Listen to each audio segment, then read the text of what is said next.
ईद पे ईदी लेने में मजा आता था या देने में? ईदी लेने में भाई, सीधी सीधी बात है। क्यों सीधी सीधी बात है? देने में क्यों नहीं मजा आता? क्यों क्यों? खुदा के वास्ते लेनी हमने बहुत सारे लोगों से होती थी, हम देनी पता नहीं उनसे कितनी ईदी जमा होती थी? थोड़े थोड़े पैसे होते थे, लेकिन उस वक्त बहुत होते थे।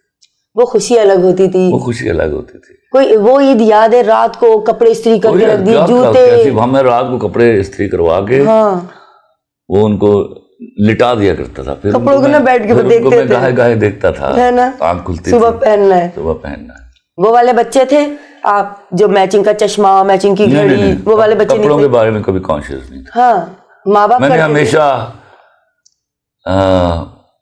कपड़ों के अंदर आदमी को देखा है, आदमी के ऊपर कपड़े नहीं देखे। क्या बहुत गहरी बात की है इन्होंने कि मैंने कपड़ों के अंदर आदमी को देखा है। सही, आदमी के ऊपर कपड़े नहीं देखा। आप आदमी के ऊपर कपड़ा नहीं देखा। आप महंगे कपड़े पहन के अपने अंदर का सस्ता आदमी तो नहीं छुपा सकते। नाजरीन, बड़ा मुश्किल प्रोग्राम है आज। ईद है तो क्या हुआ, राइटर है, इनसे जीतना आसान थोड़ी, इनकी बातें बड़ी गहरी होती है।